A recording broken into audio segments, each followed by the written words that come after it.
estos días nos encontramos en la Comisión Séptima del Congreso de la República del Senado, presentados por el senador Alberto Castilla, para un debate de control político sobre la tercerización y precarización del mundo laboral en Colombia. A nivel nacional, efectivamente aprovecha la invitación del senador y hace acto de presencia en el recinto del Congreso de la República, en la Comisión Séptima, efectivamente para abordar y estar cerca al problema de la tercerización y la precarización del mundo laboral en Colombia. ¿Por qué razón?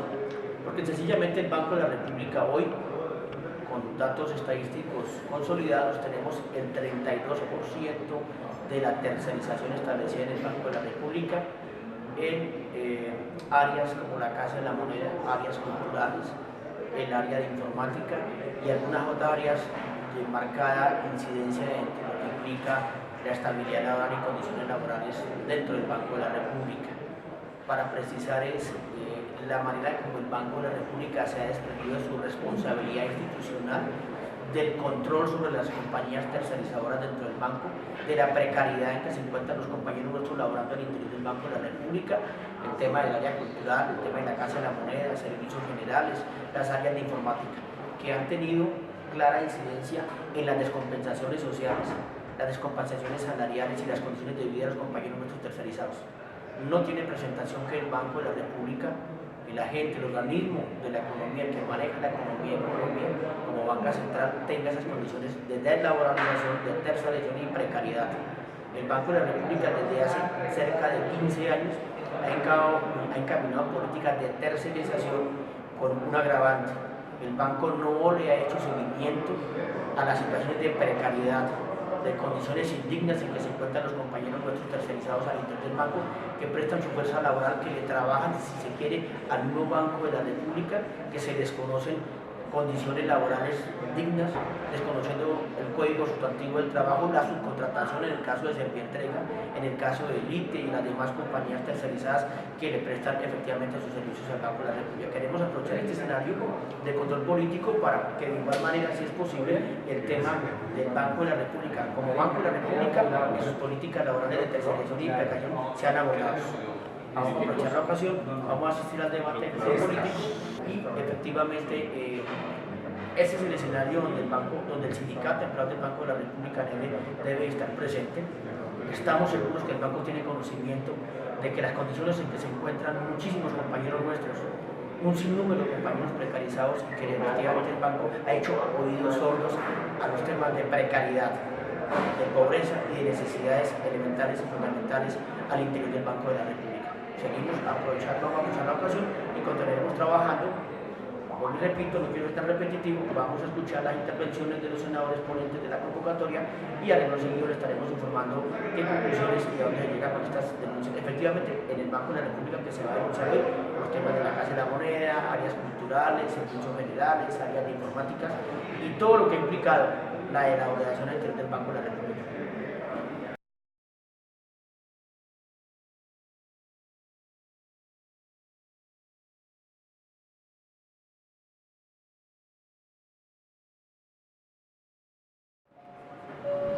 Bueno, buenos días para todos. Vamos a dar inicio a la sesión de hoy, la cual fue convocada en atención a proposición número 13 del martes 15 de agosto de este año, que trata sobre la situación de precarización laboral de los trabajadores, una iniciativa del senador Jesús Alberto Castilla del Polo Democrático.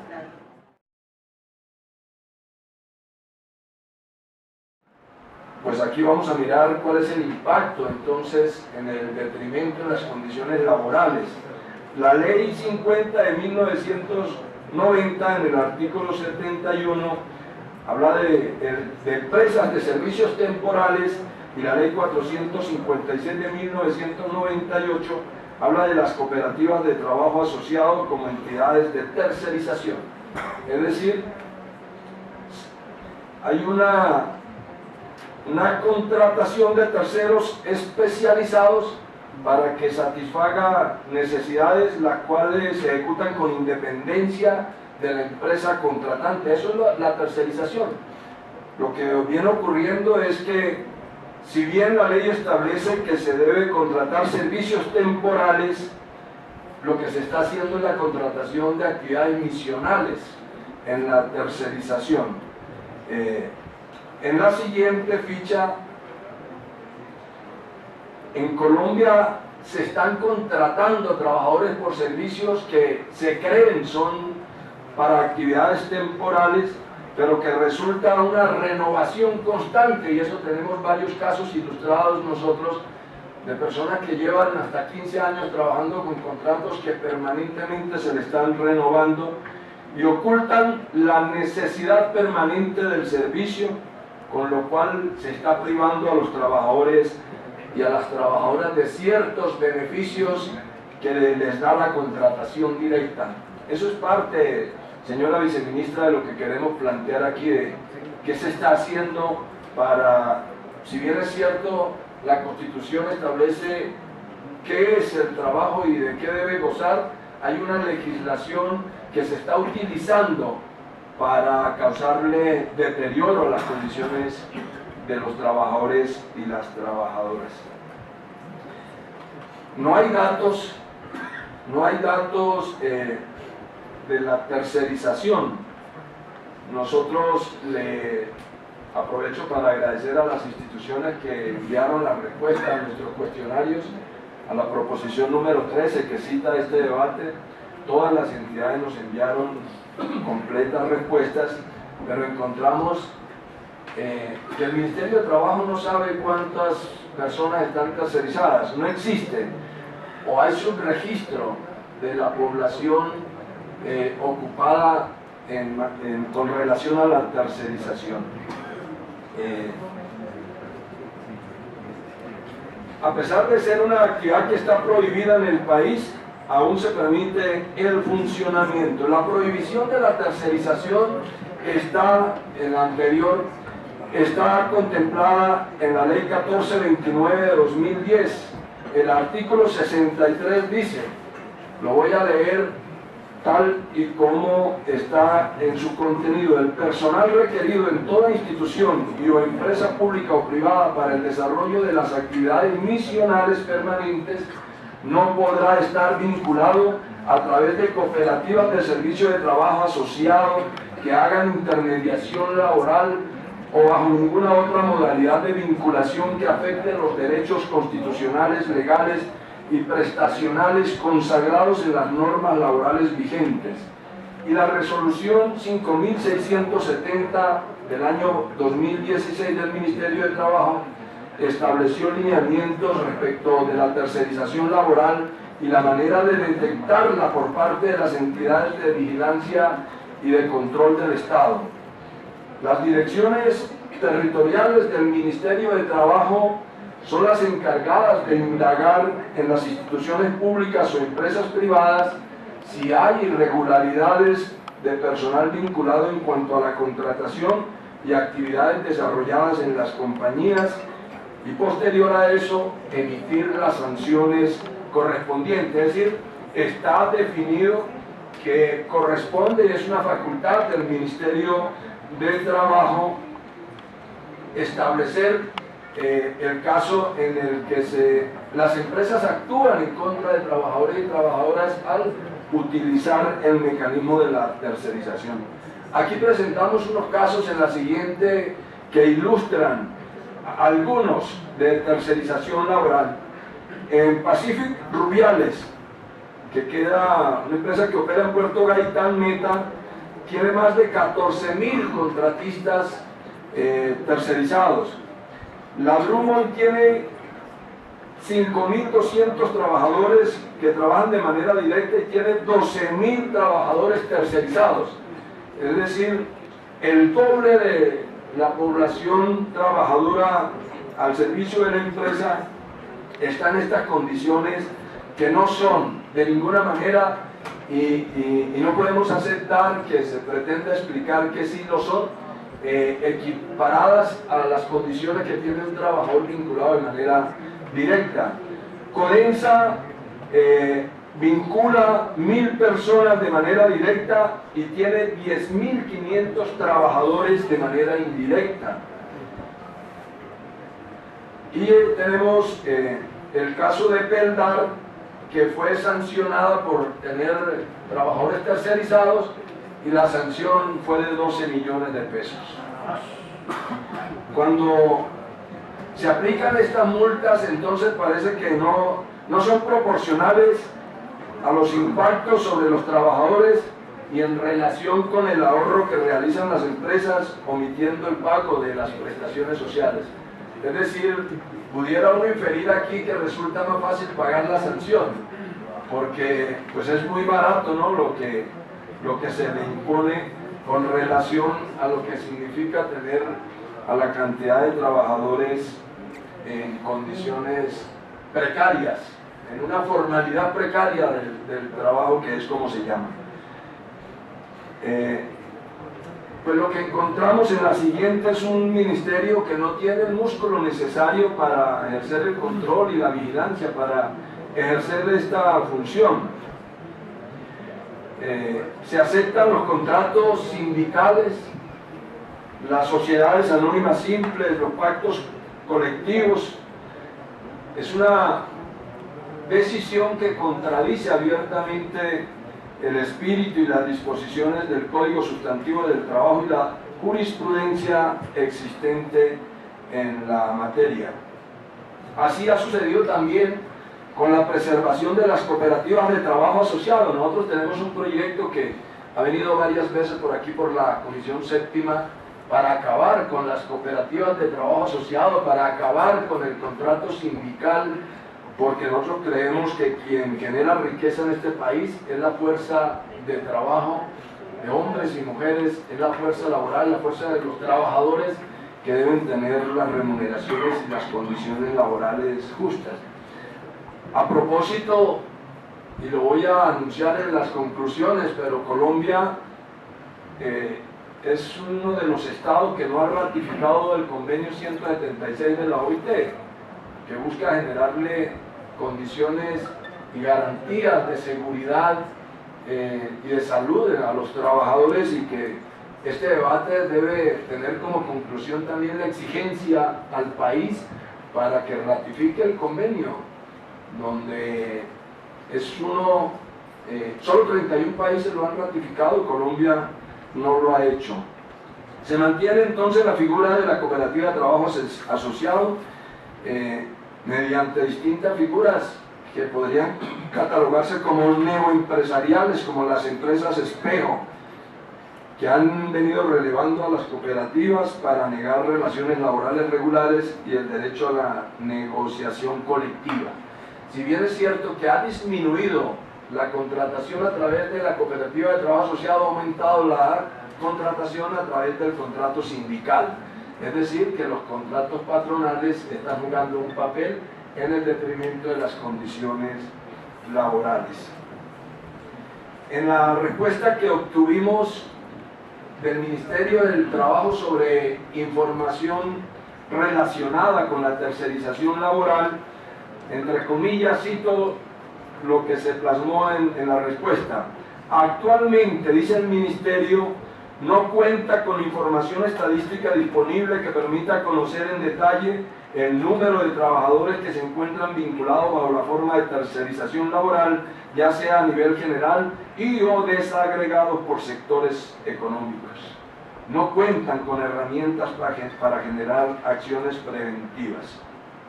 De manera que, según la ley 1610 de 2013, son los inspectores de trabajo del ministerio quienes inician las averiguaciones, como ya decíamos, y adelantan las investigaciones administrativas laborales por presunta tercerización laboral indebida. De probarse la infracción a la norma por parte del empleador, se impone la sanción, que en el caso que vimos ya con la empresa Pelgar, pues fue de 12 millones de pesos.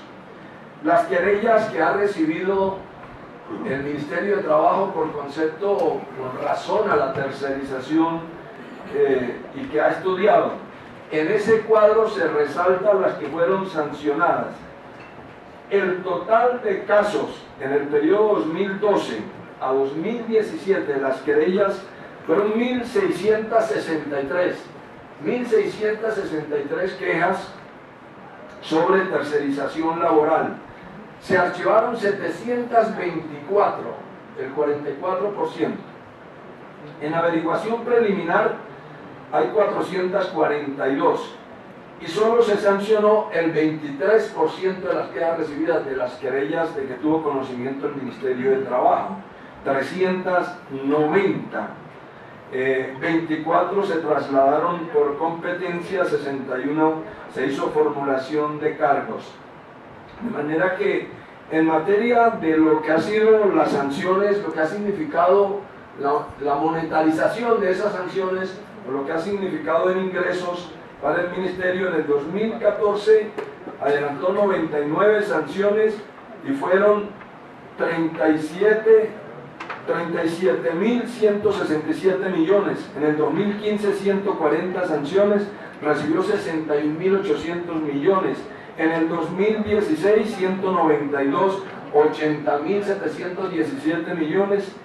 Y en el 2017, en el periodo comprendido entre enero y junio, 50 sanciones le representan al Ministerio 24.000 millones de pesos. En total, de esas 481 sanciones que ha establecido, al Ministerio le representó 204.000 millones de pesos. Yo quiero llamar la atención sobre esta cifra para más adelante mirar cuál es la actividad coactiva que tiene el Ministerio para acceder a unos recursos que son de los trabajadores y que, si bien es cierto, lo pagan las empresas por no cumplir con las condiciones, pues le deben generar un presupuesto importante.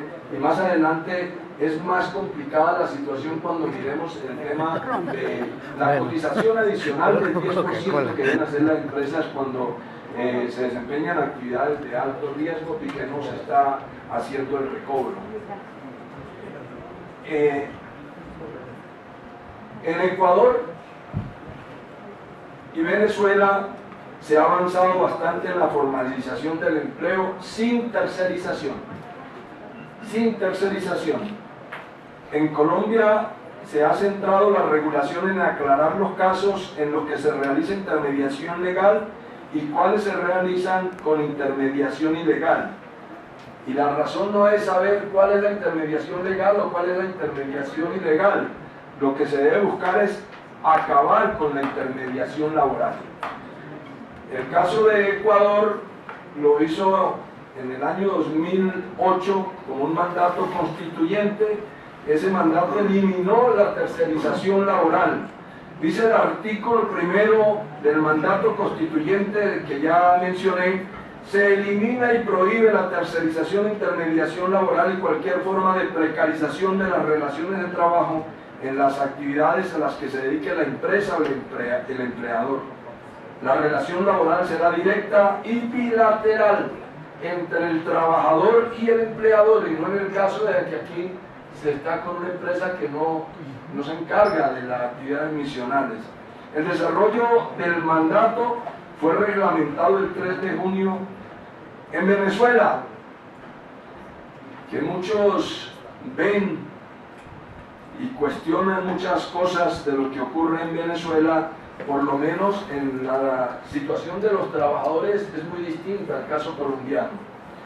La Ley Orgánica del Trabajo, los trabajadores y las trabajadoras, expedida el 7 de mayo de 2012, dice: se prohíbe la tercerización, definida como, entre comillas, mire cómo caracterizan en Venezuela la tercerización laboral: es la simulación o fraude cometidos por patronos o patronas en general con el propósito de desvirtuar, desconocer u obstaculizar la aplicación de la legislación laboral.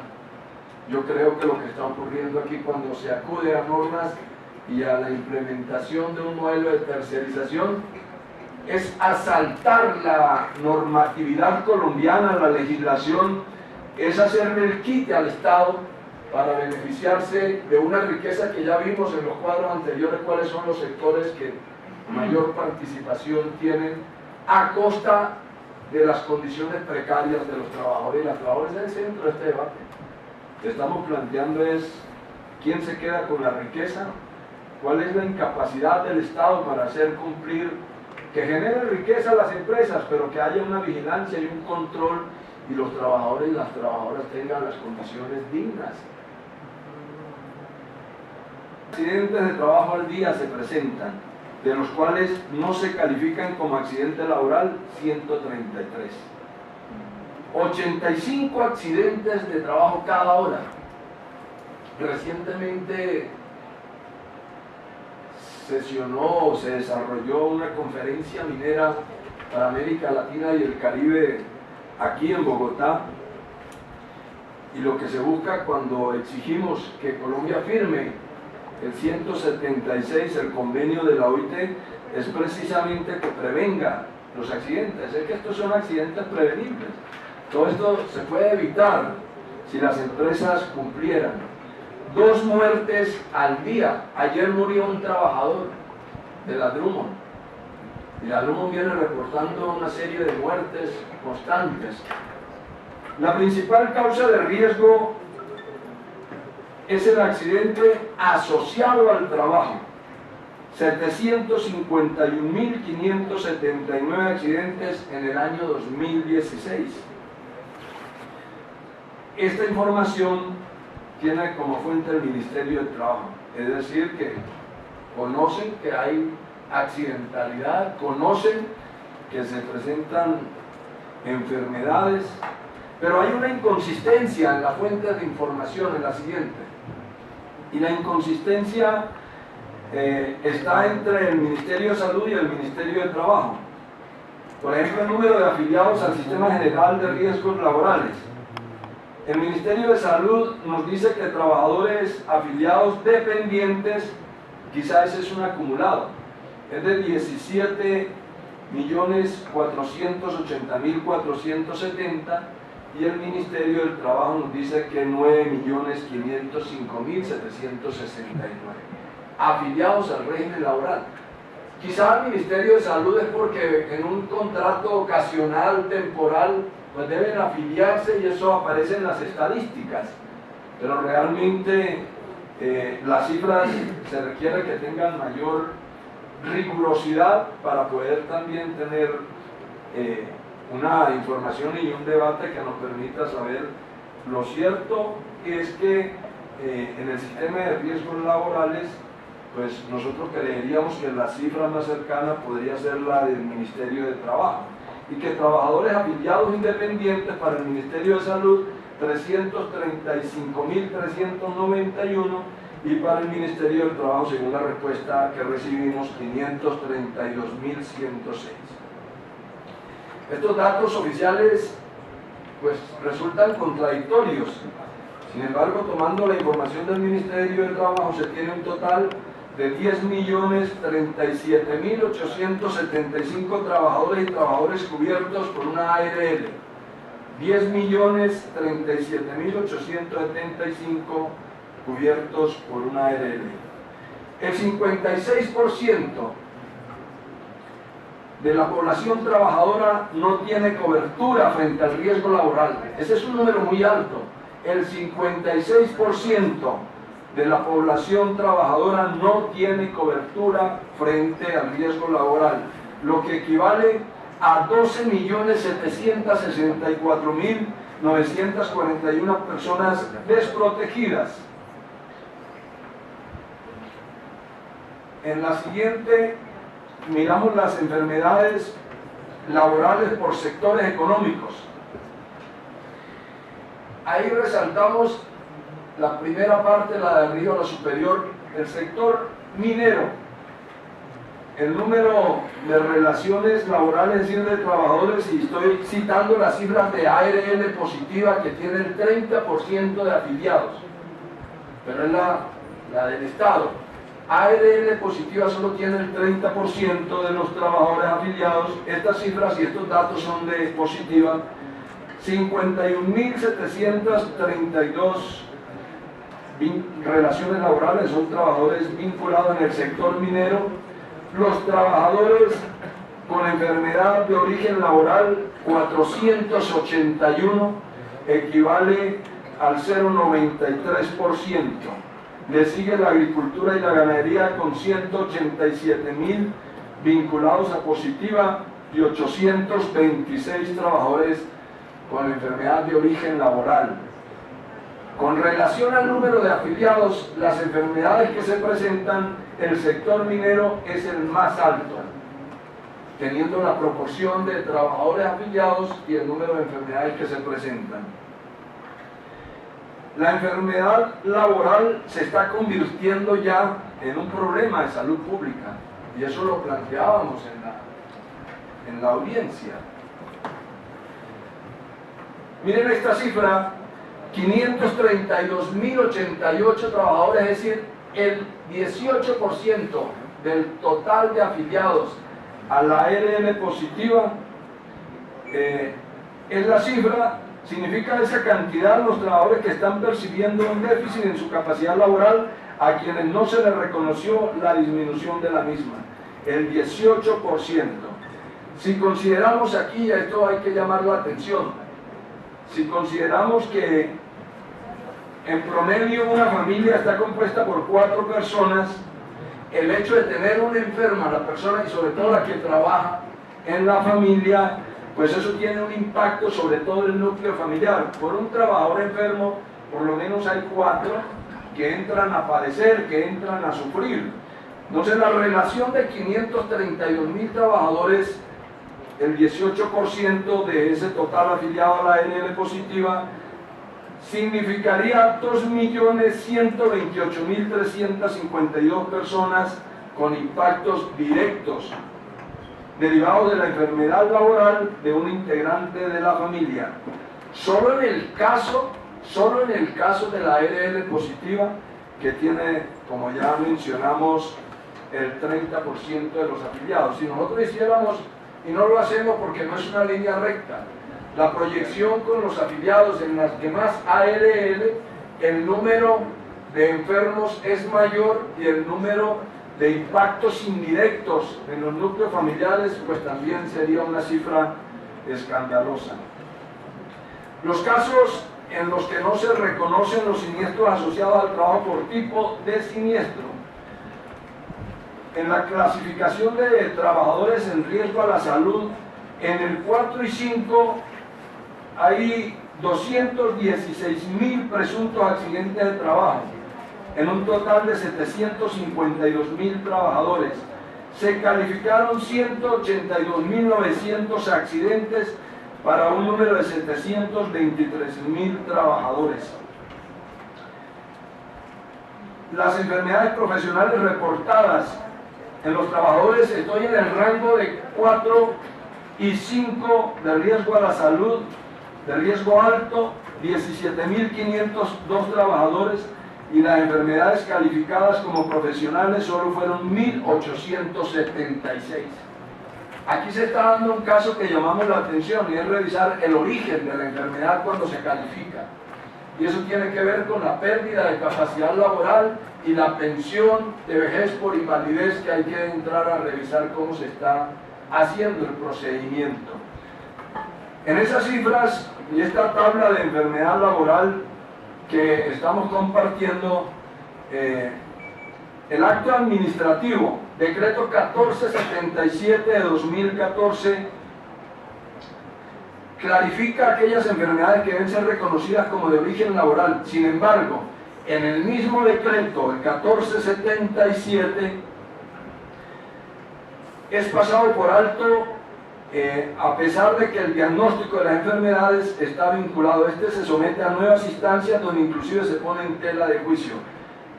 Lo que quiero compartir con los televidentes y con todas las personas que están en este debate, que están participando, es: efectivamente existe un decreto que hace una clasificación de las enfermedades de alto riesgo cuarto a la salud, en cuarto y quinto nivel, que deben contemplarse como de origen laboral, y el decreto se lleva a otra instancia que califica, y como ya hemos dicho en otras instancias, existe una especie de círculo o de carrusel, mejor para usar un término que se utiliza mucho en el país, de carrusel en cuanto a la calificación. Por eso nuestra propuesta de hacer un ajuste y armonizar la junta de calificación de invalidez para que haya una única sala y se tenga un criterio definido frente a la calificación de la pérdida de capacidad laboral. En este momento yo quiero compartir con ustedes un video que, si bien es cierto, es una expresión de una actividad que no está calificada como de alto riesgo para obtener una pensión especial, nos puede ilustrar y dejar muy preocupados. Este video es de unos trabajadores del Banco de la República en la fábrica de la moneda en Ibagué. Vamos a compartir este video. Son trabajadores, y antes de rodar el video, estos son trabajadores encargados de actividades misionales del Banco de la República, como es la fundición de monedas. Esa es una actividad misional, el banco hace la plata. Pues fundir las monedas, acuñarlas, es una actividad misional. Laminarlas, el troquelado, el lavado, son vinculados a actividades misionales, señora viceministra, tanto de salud como de trabajo.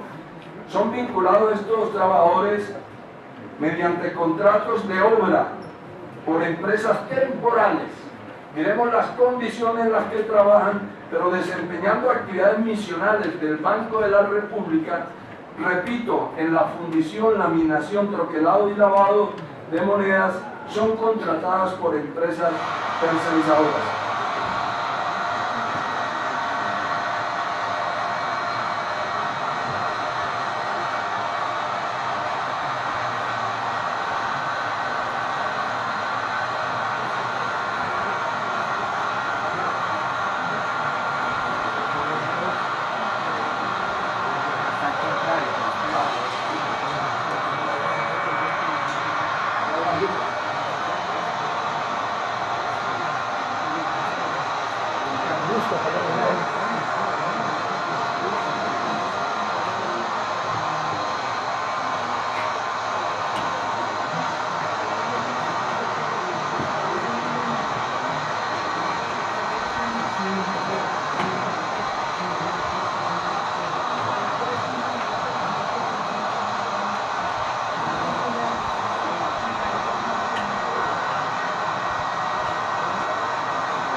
Bueno, entonces los humos que vemos que se liberan ahí son conocidos como humos metálicos. Esos humos contienen cobre, níquel y zinc, y los trabajadores están expuestos permanentemente a esos humos metálicos que se generan, repito, en la fundición de las monedas, actividad que no está contemplada o catalogada como de alto riesgo para la salud según el decreto 2090 de 2003. En muchos casos se da como de origen común, no de origen laboral. Este caso que ilustramos en la fundición de la moneda, que no está reconocido, pero hay actividades reconocidas en el decreto 2090 que en muchos casos ocurre la misma calificación de origen común. Muchísimas gracias, pues ya terminando la misión encomendada. Sencillamente escuchamos al senador Alberto Castilla, donde de manera muy objetiva y precisa y enmarca la realidad y la precariedad, las enfermedades laborales y la situación efectivamente de riesgo que viven los trabajadores de nuestro país como resultado del modelo de desarrollo, del modelo aplicado en nuestro país, en los temas laborales y en los temas de producción de nuestro país. Efectivamente, demostrado claramente, diáfanamente, que Colombia tiene que reestructurar su modelo económico de productividad, su modelo económico de desarrollo, porque el peso, efectivamente, la generación de riqueza de este país está en manos de los trabajadores y efectivamente los trabajadores los más mal remunerados, los poco reconocidos, los poco validados, como quiera que Colombia es el tercer país más desigual de Latinoamérica, y con los datos que el senador Alberto Castilla mostró y demostró, inclusive delante de un senador que estaba al interior de la Comisión Séptima, que fue el ponente de la famosa Ley 50 y la Ley 100, que efectivamente lo que hizo durante toda la intervención del doctor Alberto Castilla, el senador Alberto Castilla, fue invitar, enviar sus mensajes por Twitter y por su celular, pero él fue el responsable de la Ley 50 y la Ley 100. Sencillamente hacer un llamado a que este tipo de debates sean más concurridos, que tengan respaldo de las centrales obreras y que efectivamente nos apropiemos de lo que debe ser el discurso y de lo que deben ser los proyectos de ley que tengan que inventar de alguna manera la catástrofe del daño generado en los últimos 15 años de Ley 50 y Ley 100 en este país. Efectivamente, esto tiene un componente supremamente importante para los trabajadores del Banco de la República, como quiera que está demostrado que el 32% de la mano de obra del banco está tercerizada, precarizada, se desconocen derechos fundamentales en la contratación laboral y el banco ha hecho oídos sordos efectivamente a la petición del sindicato de empresas como Elite, de empresas como Servientrega, que subcontrata de manera perversa inclusive.